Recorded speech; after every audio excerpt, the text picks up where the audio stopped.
Nakakaya ka naman. Hindi ka tayo malulutulog.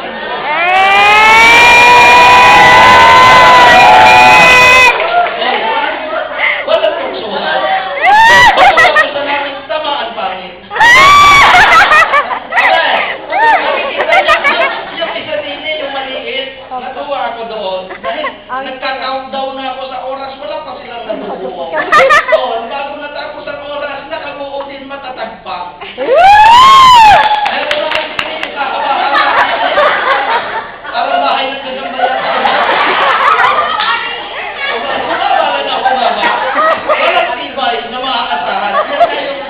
Tumatagal, di bumubuti, sumasama pa sa dati. Amen. Meron naman din sila rin nga pala yun. Sila rin ang namukal ng mga jazz, tinumbok-tumbok doon. Kung ang bahay mo ay gagawin mo, tabunan mo lang ng tabunan, pag dumating talaga ng anon, iyan ay mawawala. Kinakailangan ng pundasyon ay matibay. Sino ang pundasyon? Si Kristo.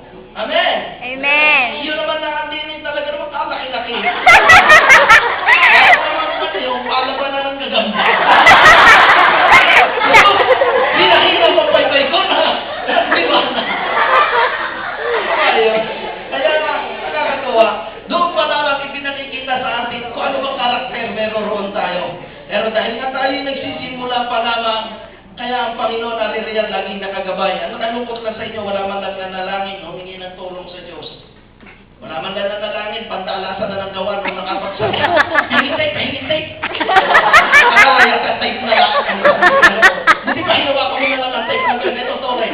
Tapos, may napakarami ng tape, hindi pa rin nagkakatapos. Kaya nga po, pinakikita naman po ng Panginoon kung paano tayo pinahubog at pinatatatag. Amen? Amen.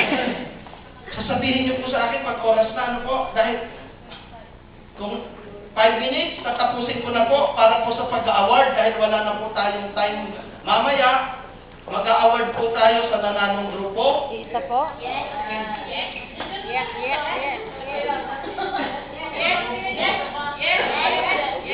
No. Minandaya, hindi yung kasali ka nanalo. Lahat ng mga ating ginawa ay para sa Diyos.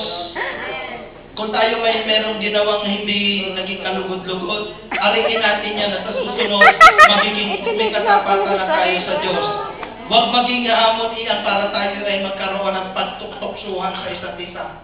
Amen? Amen. At kung yung mga bagay na iyan ay nakita ninyo, nagawa ninyo na maayos at matagumpay para sa Panginoon, ang Diyos ang magbibigay ng reward para sa atin. Amen. Amen? At naniniwala po ako sa maghapong ito, lahat ng ating hiniling sa Panginoon, ibinigay na sa atin ng ating Diyos. Amen. Ang ating pagpapagal, ang pagpapagod sa dakong lugar na ito. Nandiyahan ko po kayo tumayo, pakilagay ng dalawang kamay sa inyong puso.